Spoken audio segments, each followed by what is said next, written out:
માતાજી, જય ગિરનારી। મારા નવા વ્લોગમાં ફરીથી તમારા બધાનું સ્વાગત છે અને હું છું વર્ષો તમારી સાથે। અત્યારે વાગી ગયા છે 9 અને આજે તો ફૂલકાજરી છે। તો જો હું ને પૂજા દીદી રેડી થઈ ગયા છીએ અને હવે પૂજા કરવા જવાનું છે, એટલે થારીને એવું આપણે તૈયાર થઈ ગયું છે અને હવે જો હું ને પૂજા દીદી છે ને પૂજા કરવા જાય છીએ।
ના ના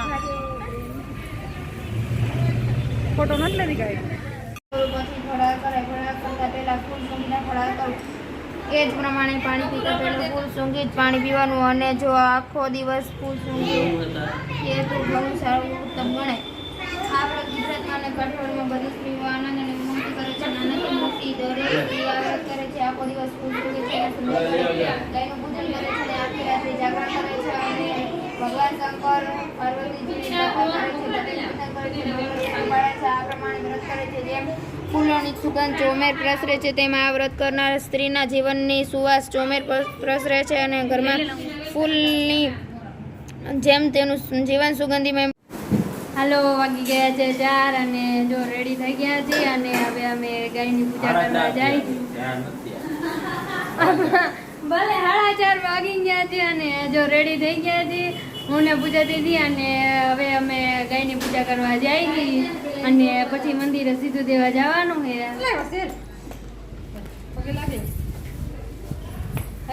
હાલ છોકરી લે દે દે ને. હાલે કેળું મોઢો દે એટલે ચાંદલો કરવા દે.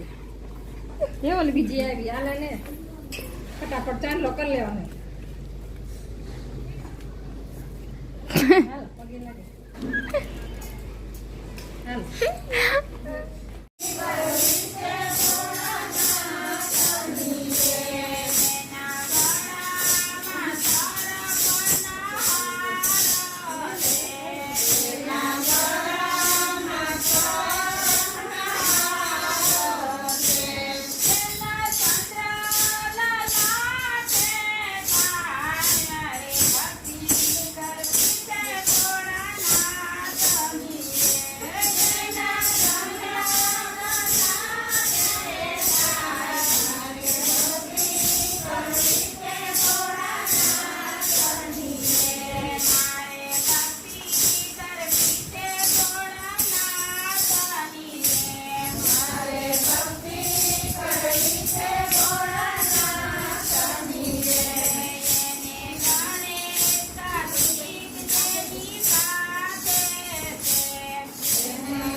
હાલો વાગી ગયા છે 5 અને જો અમે મંદિરેથી આવી ગયા છીએ અને ગાયની પૂજા કરીને આવતા રહ્યા છીએ અને ફરાળ કરવા બે ગયા છીએ જય મેલડીમાં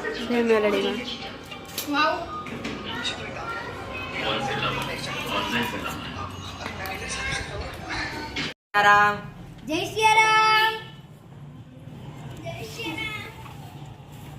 હાલો હવે અહીંયા વિડીયોનો એન્ડ થાય છે અને જાગરણ આજે તો જાગરણ છે તો જાગરણ હશે અને અમે બધા જઈ જાગરણ કરવા મોટા બાપુના ઘરે તો જાગરણનો વિડીયો પાર્ટ 2 માં આવશે અને હવે અહીંયા જ વિડીયોનો એન્ડ થાય છે. જો તમને મારો વિડીયો ગમ્યો હોય તો વિડીયોને લાઈક કરજો, શેર કરજો અને સબસ્ક્રાઈબ કરજો અને વિડીયો કેવો લાગે કમેન્ટમાં જરૂર કહેજો. કાલે આપણે મળશું એક નવા બ્લોગ સાથે. ત્યાં સુધી બધાને બાય બાય.